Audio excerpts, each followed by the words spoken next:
What is sealed class and sealed method in C#? In C#, the sealed keyword is used to restrict inheritance and to prevent further derivation of a class or override of a method. Sealed classes.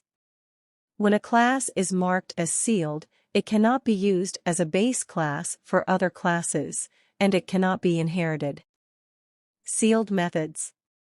When a method is marked as sealed, it cannot be overridden in derived classes that inherit from the base class.